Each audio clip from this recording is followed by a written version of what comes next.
This episode of New Politics was released on the 15th of June, 2024, and produced on the lands of the Wangal and Gadigal people.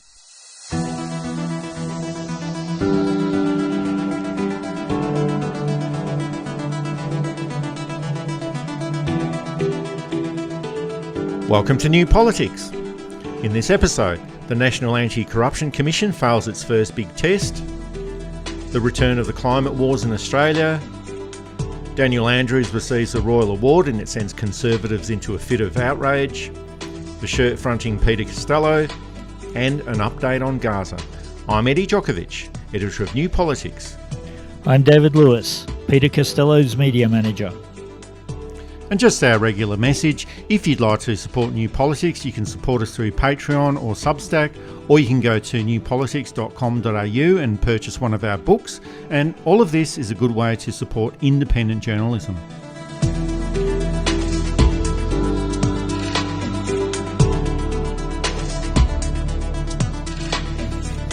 The National Anti-Corruption Commission has made its first major public announcement, and it has announced that it won't be pursuing corruption investigations into 6 public officials who were involved with the former coalition government's Robodebt scheme. And we don't know who these 6 public officials are, but the Anti-Corruption Commission said that it didn't want to duplicate the work of the Australian Public Service Commission or the work performed by the Robodebt Royal Commission, and that launching a probe into corruption in this case would not add value to the public interest. But that's what the job of this National Anti-Corruption Commission is. And there was an expectation that after the release of the Robodebt Royal Commission last year, which was incredibly scathing of the Morrison government and its behaviour and the entire Robodebt scheme, that there would be some serious investigations into corruption within the government and the public service.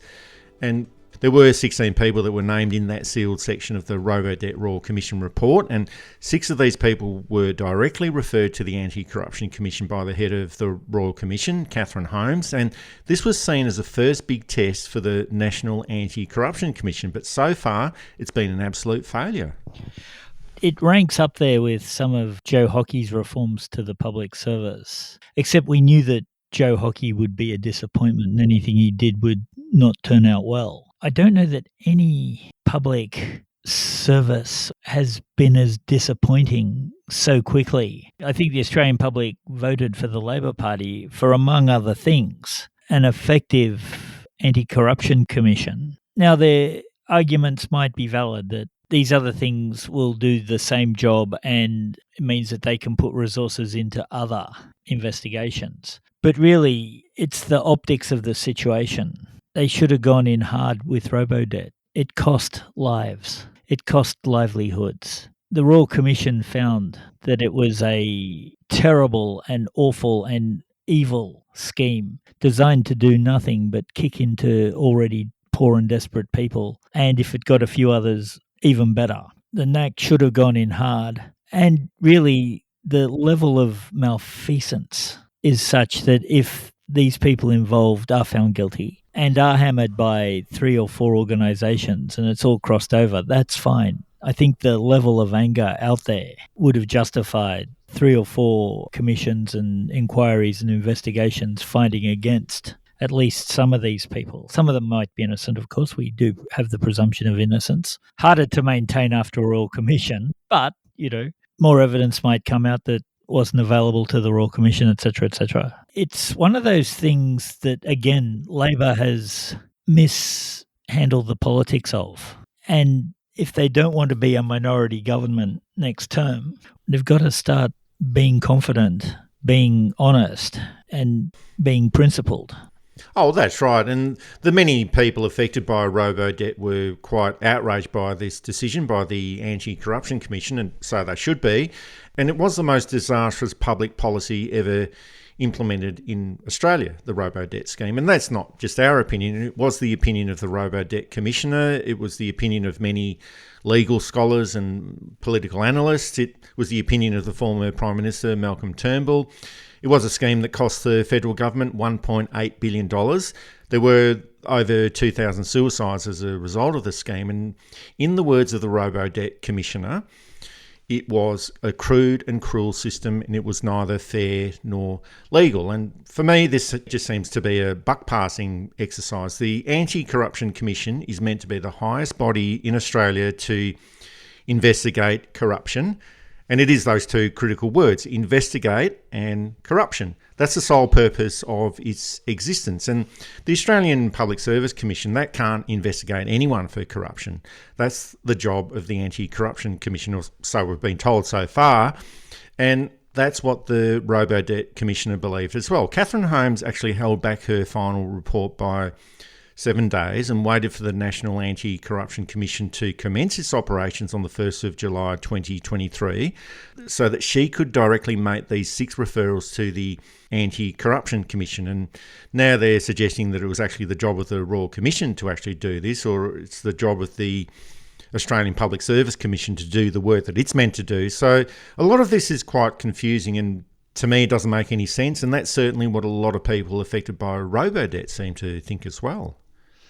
It makes you wonder what Labor wants to achieve this term. Now, we've said before that the things that were the touchstones, the NACC, diminishing or getting rid of AUKUS, freeing Julian Assange and the other whistleblowers, David McBride, Dan Duggan and those guys, they've abjectly failed at. And I'd probably be a bit less critical if they'd got most of them through and then one or two hadn't got through or took longer than was expected or what have you.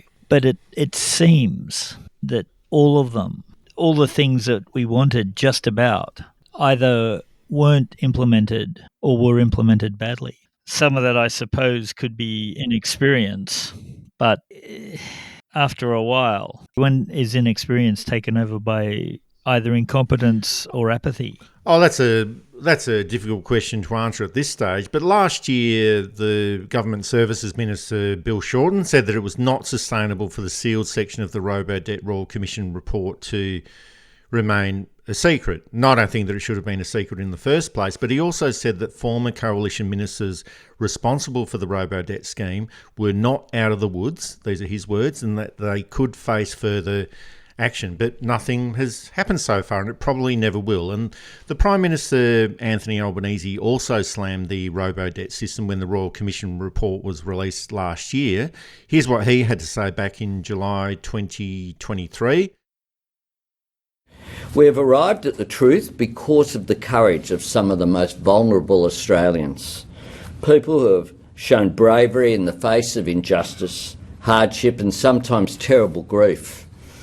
The courage stands in stark contrast to those who sought to shift the blame, bury the truth and carry on justifying this shocking harm. The Robodebt scheme was a gross betrayal and a human tragedy. It pursued debt recovery against Australians who in many cases had no debt to pay. It was wrong, it was illegal, it should never have happened, and it should never happen again. Under the former Liberal government, this scheme unlawfully raised $1.76 billion in alleged debts against some 526,000 Australians. This tragedy caused stress, anxiety, financial destitution, and sadly had a very real human toll. But since this announcement last week, Anthony Albanese has been very quiet about it, as has Bill Shorten and the rest of the government. And sure, the Labor government was not responsible for the Robodebt system or the Robodebt scheme, but they are responsible for making those people who implemented the Robodebt system accountable for their actions. But now they're not even being investigated. And the National Anti-Corruption Commission, it was introduced with great fanfare in July 2023. And I think most people in the electorate would have thought, well, thank goodness for that. 7 years after it was first talked about during the 2016 federal election, 4 years after the coalition promised to introduce it but never did, finally we've got this important federal body designed to weed out corruption, because didn't we have a lot of it during the 9 years of the coalition government? And now, 11 months later, it's taken them this long to decide not to investigate the corrupt behaviour of federal ministers and public servants. And a lot of people would be thinking, well, what is the NACC actually doing out there? Have they got a pool room out the back where they smoke cigars and drink schnapps all day long? What's going on there? And the feeling also is, well, what's the point of the National Anti-Corruption Commission? The Robodebt Royal Commission determined that the Robodebt scheme was not legal. And that suggests that there's something quite untowards going on there. And unless I've got a total misunderstanding of what is meant by not legal, there's something quite wrong that was going on there. And the Robodebt scheme did cost the government $1.8 billion. It caused a great deal of harm to many people. And now there's no punishment for the people who perpetrated that great harm. And now there's not even an investigation. So this suggests that there's big flaws with the National Anti-Corruption Commission. And one of the most powerful anti-corruption bodies in Australia, if not the world, is the New South Wales Independent Commission Against Corruption. And one of its first corruption findings was of New South Wales Premier, Nick Greiner, who was then forced to resign. And it's also claimed to other New South Wales premiers as well during its history. And I think at the time that sent out the message that, yes, this is a very powerful body. If there's corruption out there, it will be found, and it doesn't really matter who you are. But the first act of the National Anti-Corruption Commission is to throw a little bit of wet lettuce around and tell everyone, well, you can go home now. And in the words of one of the people who suffered from the Robodebt scheme, it is as weak as piss. Yeah. Ian Temby was the first commissioner of the New South Wales ICAC, and he did a stupendous job. Bit of a political hero of mine, because he stood up against the government who formed them and found corruption. And the corruption was so, and remains endemic in New South Wales, that a lot of people don't realise that the behaviour is corrupt. Greiner later appealed that in the Supreme Court of New South Wales and basically got off on a technicality. And of course the Murdoch press was, the standards are way too high. No one could ever meet these standards. And there's a sense, I think, that you do put exceptionally high standards, even impossible standards to start, just so that what we accept raises. We can't afford another Morrison-esque, Abbott-esque government in which yahoos run the place and run it into the ground. We just can't afford that. And so the NACC should have gone in hard. It should be public. I think the investigations need to be quiet, because if you're under investigation, partly for the presumption of innocence, partly for privacy, sometimes people are investigated and they are actually innocent. If people know that they're under investigation, it damages your reputation even when you're cleared. So that part I don't mind, as they investigate and collating evidence. Keeping that bit quiet, I think, is right and correct, even if it's for people we know who are guilty. But once it starts, it should be public. We should know.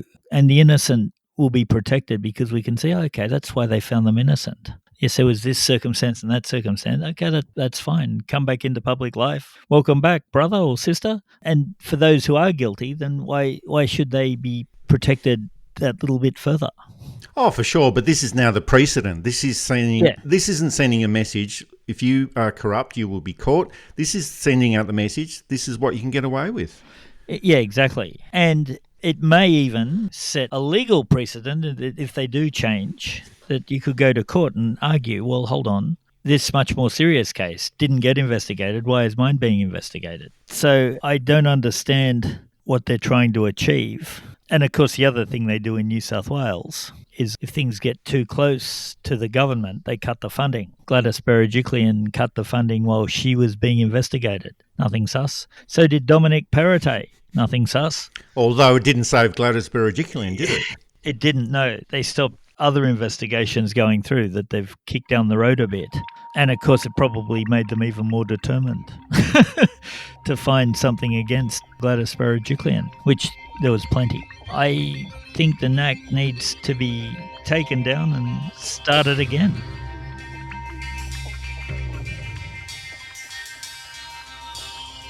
Labor has no chance of meeting their target by 2030, and I'm going to have a responsible approach, but I'm not going to adopt an approach that sees power prices skyrocketing like they will under Labor. It means that we're committed to net zero by 2050, and that we need to make sure that we don't harm Australian families and businesses in the interim, and at the moment that's what Labor is doing.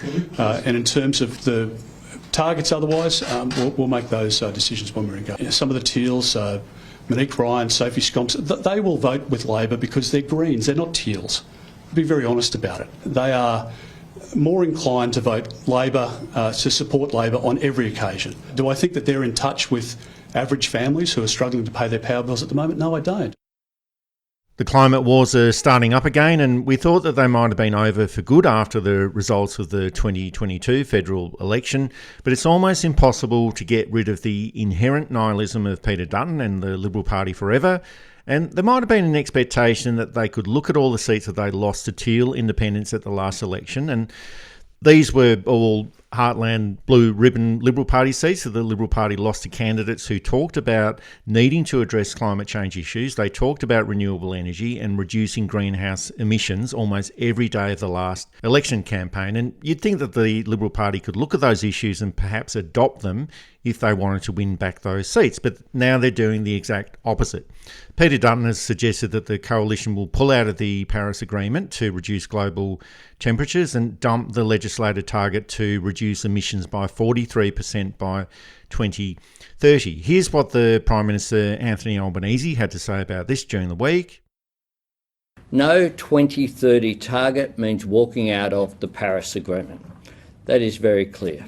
And if you walk out of the Paris Agreement, you're left standing with Libya, Yemen and Iran. Peter Dutton is proposing abandoning the targets, abandoning investment certainty, which will lead to less investment in the lead up to 2040 at some time when this nuclear fantasy will take place. It is remarkable that the lesson that Peter Dutton appears to have got from the last election is to be worse on climate than Scott Morrison was. For Peter Dutton to put this position and to put us outside the Paris Accord is an abrogation of the responsibility that mainstream political leaders have in Australia in 2024. You can't shape the future if you're afraid of it.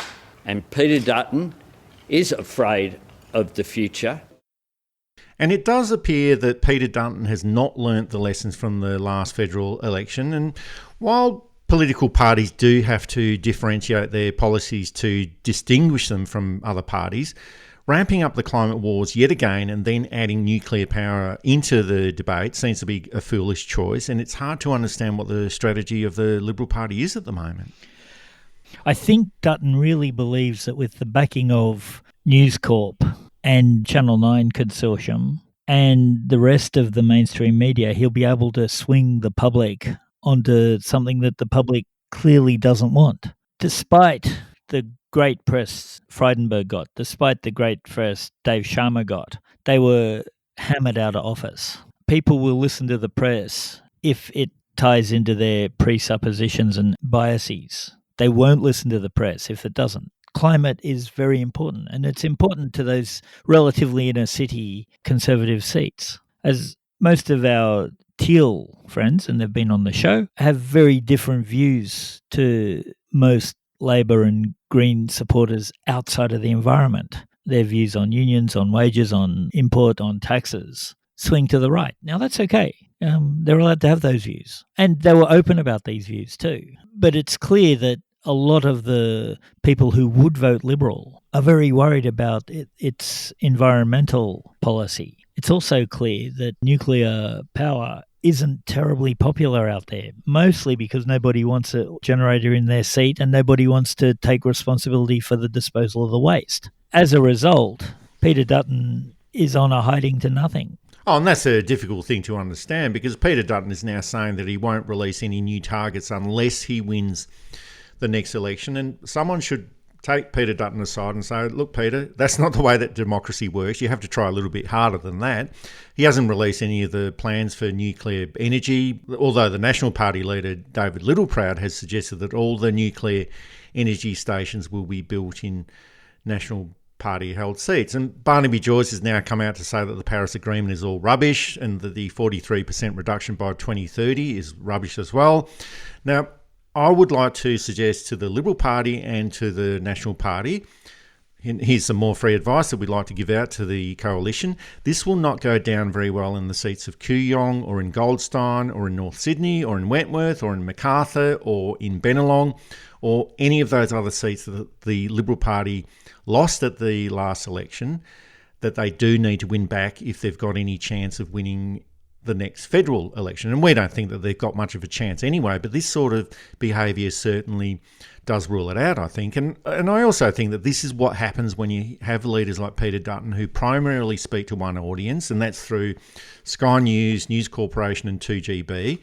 And this is where most of those comments from Peter Dutton were made over the weekend. And of course, those small audiences lap it up, as do the journalists at News Corporation and at 2GB and all of their proprietors. But the rest of the Australian audience is somewhere else. And you can't become the Prime Minister or be a successful national leader by just focusing on your base supporters. And Peter Dutton ridicules and dismisses the ABC, even though they're quite favourable to the coalition these days.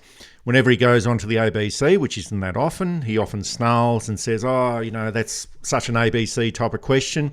But this is the audience of those seats that he needs to win back. So he dismisses those audiences and then engages favourably with those audiences in the seats that the Liberal Party holds and is unlikely to lose. So my feeling is that this is a remarkably stupid strategy, and saying things such as, oh, well, I'm not going to release any new targets unless I win the next election, well, that just creates a void that I'm very sure the Labor government will be only too happy to fill with their own scare campaign. So it just seems like a no-win strategy that's not really going to get him anywhere.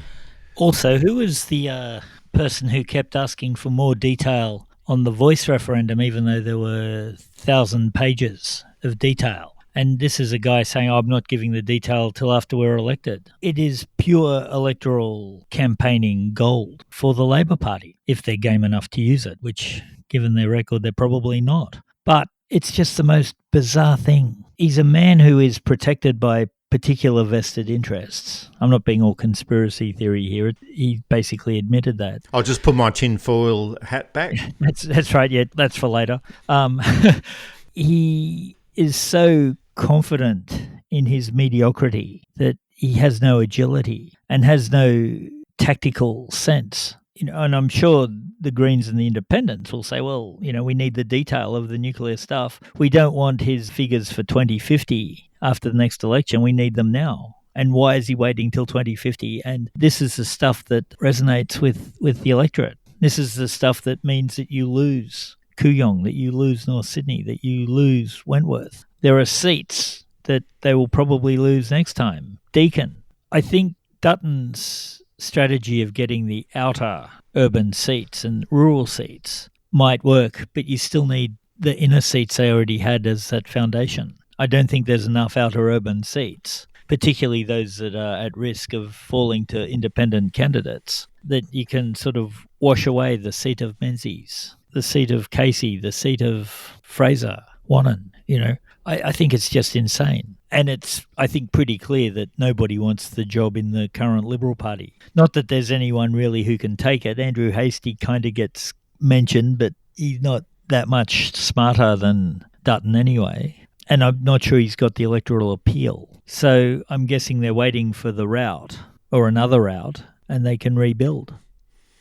There's also government projections and modelling that suggests that Australia is on track to reach a 42% reduction by 2030. And if that's correct, and I do realise that we have to be cynical about all government announcements, whichever side of politics it comes from, and it is, if that's correct, it is quite amazing when you consider how badly the coalition managed all of this between 2013 and 2022 and how much resistance there was to all of this. But Australia has already started this movement in this direction. And I don't think it's solely because of what they're doing or what they're wanting to do, but it's because the rest of the world is making the transition as well. Electric vehicles were 9% of the new car market in Australia this year. Last year it was 6%, so this is a figure that's growing. And there's a lot of advertising out there about electric vehicles as well. So next year it might be 12%, could be 15%, it could be a lot more. It's nowhere near enough. And as a comparison, 90% of the new cars in China this year are EVs.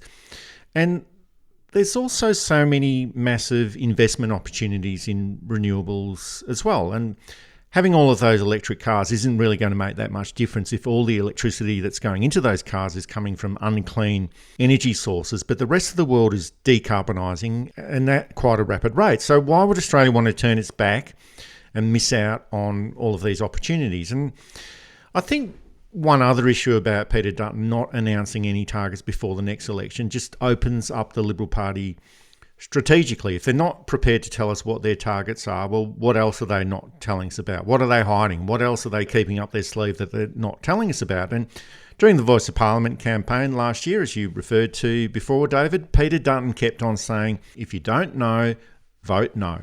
And I think it would be great if the Labor government could turn this around back onto Peter Dutton. Well, if you don't know Peter Dutton or what he's doing, vote no. If you don't know, vote no. And we found that during the Voice to Parliament campaign last year that this is a really powerful message. And I do realise that in the current news poll, the Coalition and Labor are equal at 50% in the two-party preferred vote, and that's different to the Morgan poll, which has got the Coalition at 46.5% and Labor at 53.5%. But these figures don't really matter much at this stage. There's no election at the moment, and the electorate is not really engaged in politics at the moment. But Peter Dutton just keeps opening himself up to political trouble. He's a nihilist, he's a bomb thrower, and he's such a negative character. And I think all of this is giving the Labor government a lot of opportunities to launch a massive campaign against Peter Dutton and his character. And I think that once that starts, it might be very difficult to hold it back.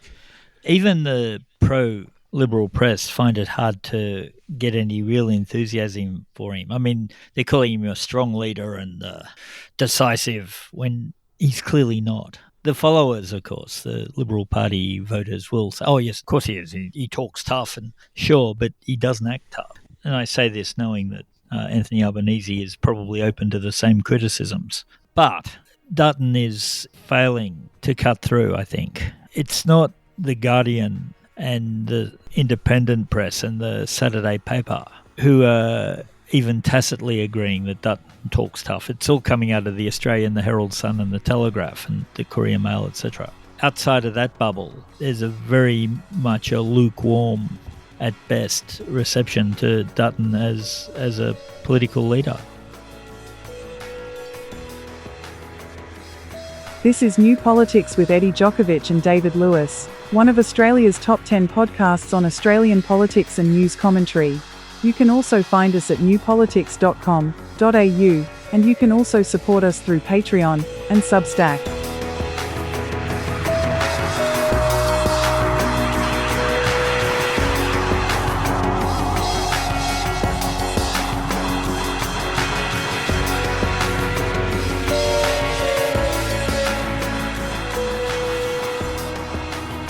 It was the King's birthday last weekend. Happy birthday, Chuck.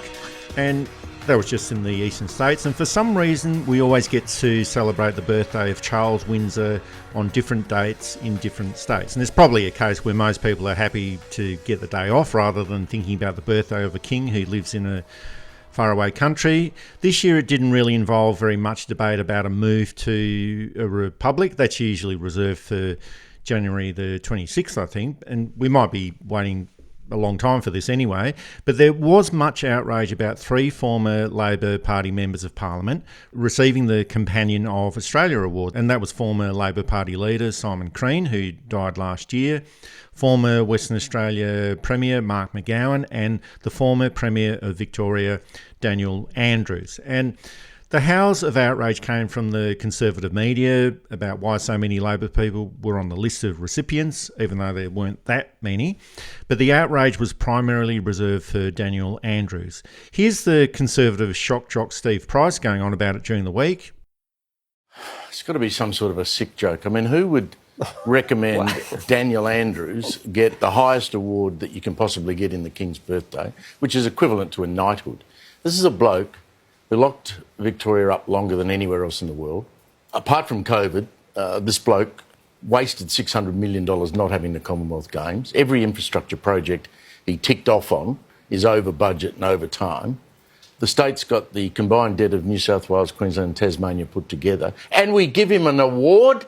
I mean, it is pathetic. The amount of... I have never heard people today so angry about something like this. McGowan, I don't care about it. I mean, I'm not from WA. Daniel Andrews should be... I mean, he should be run out of the state for a start, not given an award. Yeah, the problem it's with pathetic. Now, there wasn't any outrage from the Conservatives about Serena Russo getting an award, and her employment support company is one of the biggest leeches on the public purse. There wasn't any outrage when Margaret Court received an award, or Bettina Arndt, or Gina Reinhardt, or the bosses of News Corporation.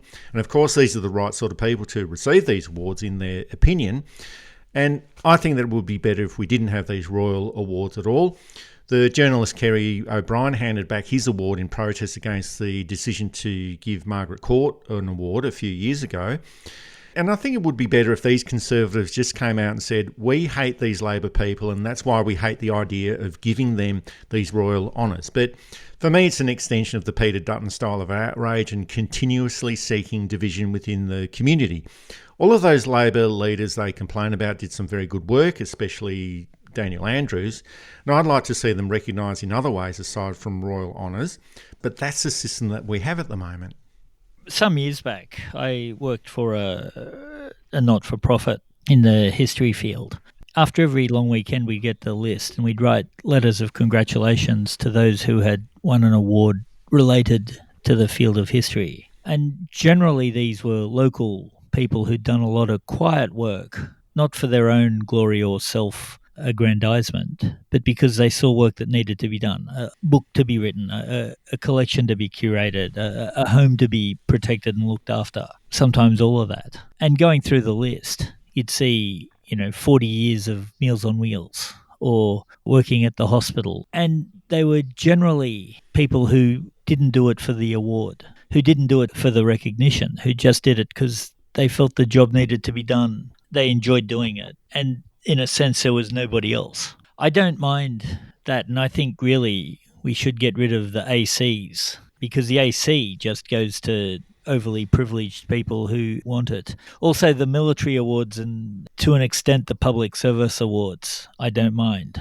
either, because those things are part of the currency of being in that type of career. But they should be meted out rarely, and not to the very top people, and not to people who don't deserve them. But yeah, I think giving people who've made a fortune, who get a lot of privilege, they don't need the letters after their name. Oh, sure. But I think it is good that these awards exist, which essentially are for service to the community. And maybe it should be, as you suggested, just for the people who work behind the scenes and not for high-profile people, or for those politicians who are meant to be servicing the community as part of their work. And it probably would be better if these awards were provided on behalf of the community and not on behalf of some royal king in a faraway country. Yeah, prime ministers generally get one at the end of their tenure. Paul Keating knocked his back, saying the highest thing you can do is serve the public. That is the reward, and I absolutely agree with that.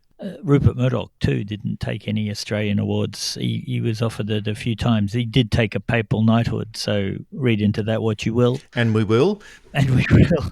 But Alfred Deakin didn't want any awards. He didn't take a knighthood, for example. Again, there was a point where the English or the British system of honours was the currency of a politician to stay relevant, to stay votable, etc., etc. But once we dumped that, it wasn't the same. And it's a bit like Groucho Marx's club. Any club that has me as a member, I don't want to be a part of. And if you look at the list of ACs, there's a few good people there, and maybe even more than half are good people, but there's a whole lot of people who you'd turn your hose on if they turned up in your backyard. So I think we need to rethink the award system.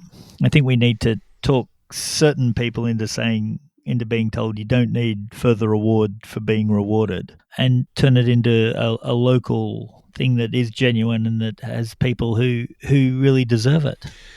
And I think this outrage from the Conservative side of politics, and I think it just shows that there's a lot of bitter old crusty blokes out there in media land. There's Steve Price, pretty much all of the blokes at News Corporation. There was also the former Premier of Victoria, Jeff Kennett, who decided to lodge a letter of complaint and sent it off to the Governor-General. So not only is he wasting our time, but he's also wasting the time of the Governor-General in his final few weeks of office. If it was me, I would have put the letter from Jeff Kennett straight into the bin, or get Mrs. Hurley to ring up Jeff Kennett and sing the response over the phone, or maybe even a Zoom call.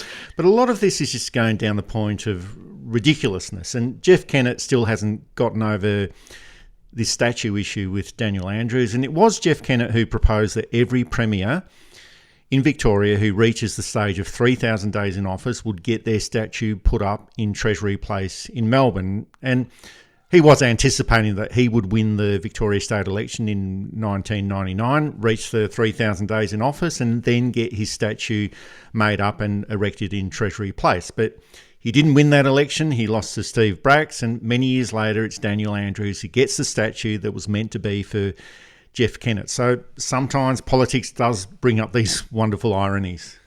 I guess the outrage, as pathetic as it is, shows another reason why politicians shouldn't get this stuff, because there's always going to be a section of the community, no matter how small, who don't think it's valid. And certainly for services to the Labor Party, Simon Crean, I would find it hard to not see the argument if I was more in favour of these awards. In the same way that there are Liberal Party equivalents as well, and National Party equivalents and Green Party equivalents. But if we take politicians right out of it, it stops this outrage. And none of that side objected when Jeff Kennett got his, and Jeff Kennett arguably did more damage to Victoria than... and I'm not going to argue against that. Jeff Kennett did actually do a lot of damage to the Victorian... He did do a lot of damage to the Victorian economy, and it took the various Labor governments nearly a decade to extricate Victoria. Same is happening in New South Wales. Same is happening in South Australia. It's time for some people to actually find something worth complaining about, I think, or find better arguments. None of them want to ban the awards because I think most of them either have them or want them. And again, I don't quite understand why you'd want it. And yeah, with Serena Russo, who I'm not even sure what she's done. Well, she's made a bucket load of money from public funding. Yeah, and I guess, maybe that's all you need to do.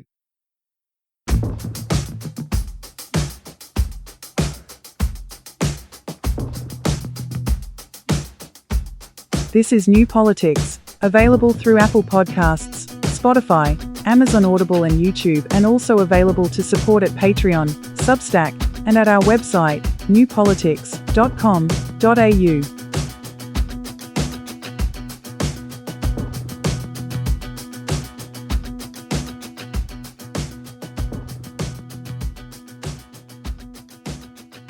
The former Liberal Party Treasurer, Peter Costello, has resigned from the position of chair of the Nine Media Group, and that was after he shirt-fronted a journalist from News Corporation, Liam Mendes, and pushed him onto an advertising placard at Canberra Airport.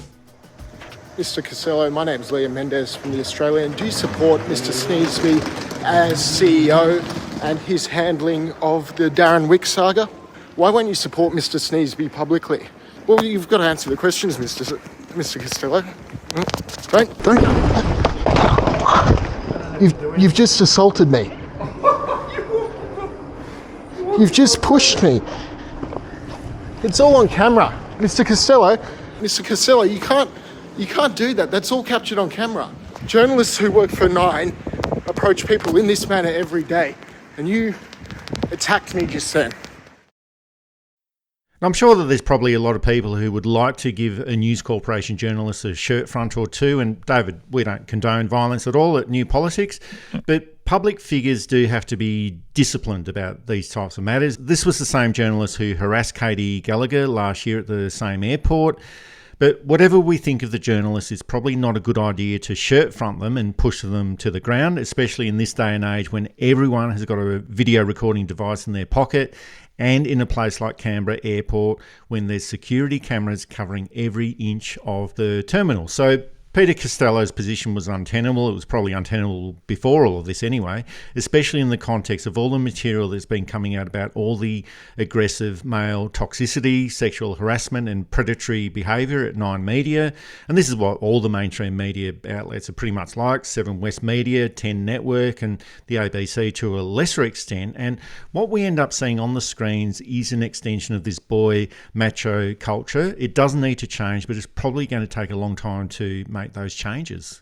Having worked in television too, there was the whole toxic male thing where the managers couldn't critique your work. They'd have to scream and yell at you and call you names. Sounds like I'm completely unemployable here, but I'd worked on farms and building sites as a younger man. So, I was never terribly bothered by it. But it is terribly distressing. And yeah, for Costello to shoulder this guy showed a lot of what the public tend not to see, not just with Peter Costello, but with the media industry. I think it was good in a sense that we saw this. And we also saw in the Sydney Morning Herald the next day, said basically it's good he's gone. It wasn't any regret that it happened and that, it was the only choice he had to make and, a minor slip for such a major consequence and he did all this good. It was good riddance, get out. Let's hope we can fix things. Now, of course, Fairfax journalists had always been uneasy with Peter Costello and the board of Channel 9. They said they didn't want to become a mouthpiece for the Liberal Party. So it opened up some really interesting cracks that we don't usually see in public. And of course, Costello had to go. There was just no question. Even if the journalist was the worst journalist in Australia, there's no excuse, as you said. Well, there's absolutely no excuse. You don't do this sort of thing to anyone. So I think generally this is definitely a problem within the media, this toxicity, but a culture and a system which is based on this sort of level of masculinity is always going to present news and information which is reflective of that toxic masculinity. That's why we ended up getting Ben Roberts-Smith promoted in that particular way, Bruce Lerman, supporting all of those guys and targeting the women who called all of this out, harassing Lisa Wilkinson or harassing Brittany Higgins. And I know that I'm referring to pretty much the one case, but there's quite a few other cases out there as well. And in a media environment which is spiralling downhill very quickly, well, they just stick to what they know, that level of toxicity, and they make their news reporting and political coverage more aggressive and more blokey. And these news executives, well, they're only broadcasting this style of material as a reflection of their audiences or what they think their audiences are, and they're only broadcasting to themselves essentially because they're also a reflection of this kind of material. And I think it's also part of that retail situation or that commercial environment where it is a lot harder to pick up new audiences or customers than it is to lose them. So spending resources on getting new audiences might not be worth it. So you spend all of your efforts hanging on to what you've got. So I think the mainstream media is in a bit of a predicament with all of this. And there is a feeling that this might change with the new chair of news media, and that's Catherine West. There might be less of a toxic male type of flavour in their programming or in their news coverage and possibly result in a more balanced political reporting, remembering that, as you referred to, David, Nine Media is not just Channel 9, it's also Sydney Morning Herald, The Age, the Financial Review. And I think we just have to wait and see over time to find out what's really happening here. But the point is that it does need to change. Having a former Liberal Party treasurer as the head of Nine Media was really, really troubling, and really troubling for a long, long time. The Liberal Party and Channel 9 were just far too close. And I know that all media proprietors are big supporters and followers of the Liberal Party, but having all of those Liberal Party fundraisers at the headquarters of Nine Media was just totally unacceptable. And there does need to be a separation between political parties and the media. Yeah, the Australian establishment has had it too easy for too long, everyone protecting each other. Now that Australian media is starting to lose money in a big way, perhaps they'll realise what the issues are, or perhaps it'll die and it'll fragment and the media landscape in Australia will be smaller channels like this one. Well, we have great success, David. We do. Nature and the economy abhor vacuums, so you might get in with someone worse. But it's a poisonous system. Perhaps Costello is the first little stone out of the damn wall that leads to a major reform. And he doesn't deserve a good legacy, but that's maybe what the legacy he'll have.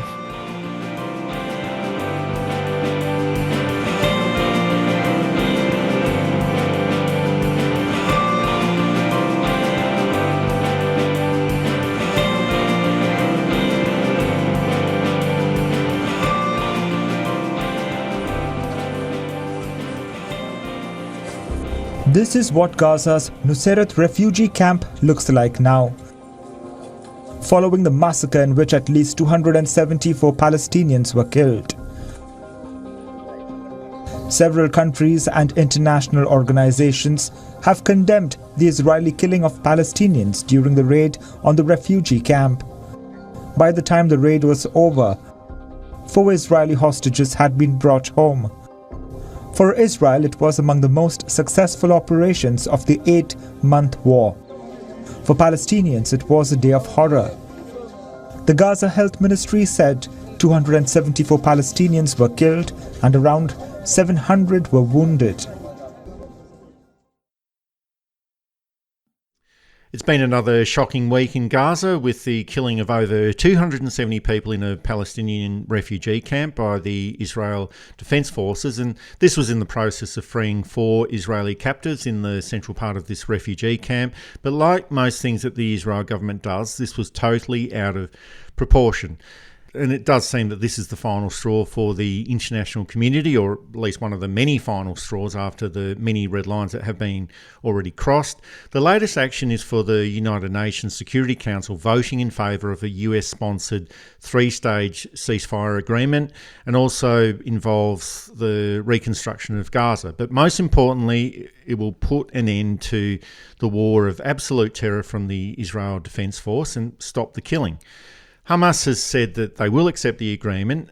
Israel has said that it won't. But the fact that the United States sponsored this agreement and then voted for it instead of the usual blocking that they do, I think that shows that the political pressure is getting too much for Joe Biden in the United States, and that he wants this war in Gaza to finish too, because he's got an election to run over the next 5 months. And this act, I think, suggests that they are facing an electoral backlash in key states in the United States for their one-sided support for Israel. And generally, nothing frightens a political leader more than the prospect of losing power. And there is also some pressure on Anthony Albanese as well, not as much, but it's still there. But with the United States president slightly changing his tune, just very, very, very slightly, Albanese has also changed his tune very slightly as well. We have announced an additional $10 million in humanitarian assistance to address the urgent needs which are there in Gaza. That funding will go to the World Food Programme to provide essential food that is needed in Gaza, which is facing a diabolical situation with a risk of famine. This war needs to stop, and a ceasefire proposal put forward by the United States and now adopted by the UN Security Council is positive leadership from the United States. It is a plan that we fully support. We need to see an end to the conflict. We need to see the hostages released. And we need to see a plan for the infrastructure and for rebuilding of basic facilities there in Gaza. And we need a long-term solution. And we know that requires 2 states, Israel and Palestine, with people being able to live in peace and security side by side, with prosperity able to be achieved. That is something that we support, the United States supports, and the world through the United Nations has expressed support for. So Anthony Albanese is echoing the same issues that the United States government has been pushing this week, and we've suggested in the past that Albanese will never be a leader on this issue, and he doesn't really need to be politically in Australia, and he's not going to say anything that is even slightly ahead of what the United States is suggesting, and that's the political calculation that has been made here. The rhetoric is changing. I note there was an announcement this week about $72 million in aid going to Gaza. I will leave it to you, dear listener, whether that is too little too late or a timely fix. It's another thing that's damaged the credibility of the Labor Party, and polling in certain seats have shown once safe Labor seats are now at risk of being lost because of the high Middle Eastern population. They sent off Anne Ali rather than sending the foreign minister to this Gaza humanitarian conference. Now, Anne Ali is appropriate in many ways, but she's a rather junior minister. and who you send, every other country in the world will be looking at that. And they'll say, oh, they're just doing what America says. Can we actually trust Australia, or should we just deal with America and then Australia will do it? And this is something that I don't think has occurred to them, that you can't just be another country's lapdog. You have to act in your own national interest. And if that means disagreeing with your allies every now and then, that means disagreeing. It happens all the time, and we shouldn't be scared or timid of it. We should be saying, well, look, no, genocide is wrong. I don't know how anyone thinks that if you come down on the side of genocide, you will be judged well with history. I just can't see it. And I think this process also continues Australia's actions of downplaying what Israel is doing in Gaza and the West Bank, and also downplaying its own actions, either diplomatically or practically. And we've referred to this before, but the Gaza Humanitarian Conference is organised by the United Nations, and that's currently being held in Jordan. And that's being attended by many foreign ministers and leaders from all around the world. And the US Secretary of State, Anthony Blinken, is there. Whether that's good or not is a different issue. And who does Australia send? Not the Prime Minister, not the Foreign Minister, but the Junior Minister for Early Childhood Education and Youth. And foreign ministers from other countries don't want to meet with the Junior Minister from another department. They actually want to meet with the Foreign Minister or the Prime Minister. So once again, this is the type of action that Albanese engages in, so he doesn't get any blowback from the Israel lobby in Australia. Albanese is in sync with the United States government. So he's not going to do anything that the United States isn't going to do, and sends a junior minister to a major humanitarian conference on Gaza. And it's a little bit like participating in the process without really participating in the process. And in some sense, this is to remove or reduce what could possibly be a major distraction during an election campaign. And that's the possibility of a claim that the Labor government is anti-Semitic because they're offering a small, minuscule level of support to Palestine. And I think, like Keir Starmer in the UK, who's got an election coming up in early July, Albanese just does not want that distraction. So human rights goes into the bin so that Albanese can win the next election, which I still think is likely to be in November this year. The other factor is that the war by Israel against Gaza could be in its final stages anyway, and I emphasise could be rather than it will be.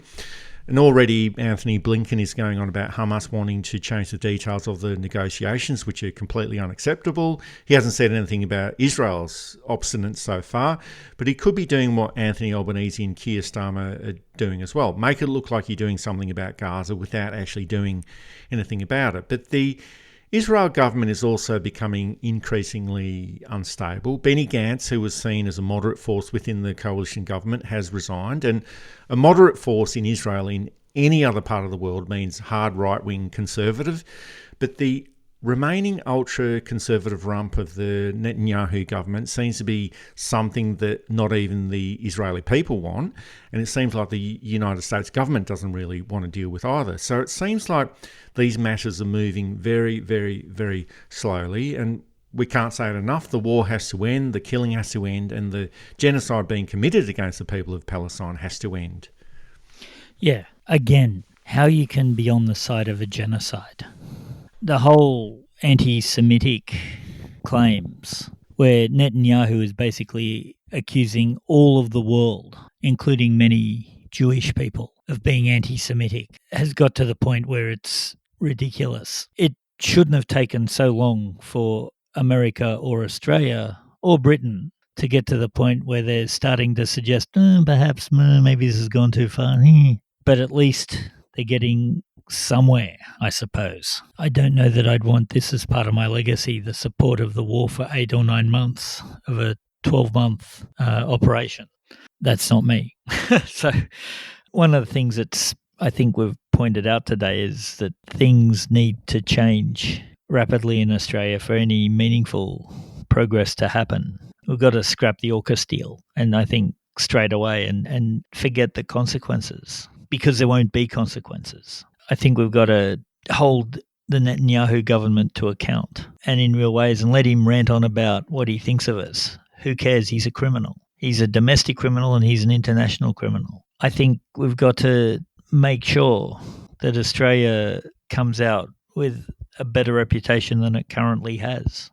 Penny Wong has to step up and become the Penny Wong in opposition, who we thought would be the Penny Wong in government. Principled, strong, forceful, fierce. She's been none of those. Since October, she's been timid, weaselly. Come back, Penny Wong. We need you. Not this imposter who's clearly been filling your shoes. Come back, Anthony Albanese, the man who visited Yasser Arafat, the man who stood up time and time again proudly with Palestinian people. And I know that being Prime Minister is different and being in government is different, but it's not that different. You might temper your language, sure. You mightn't push as hard as you might have, but that doesn't mean you go completely the other way.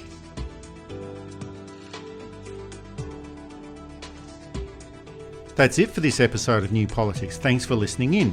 And if you'd like to support our style of journalism and commentary, please make a donation at our website at newpolitics.com.au. We don't beg, plead, beseech or gaslight you about journalism coming to an end. We just keep it very simple. If you like what we do, please send some support our way. It keeps our commitment to independent journalism ticking along.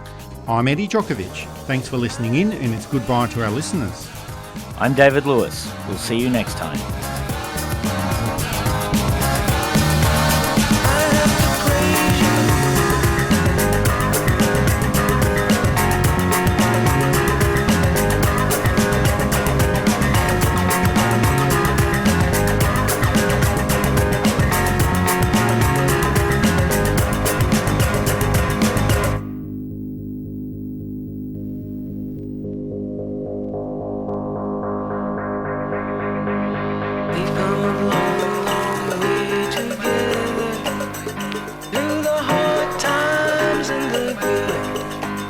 I have to celebrate you, baby.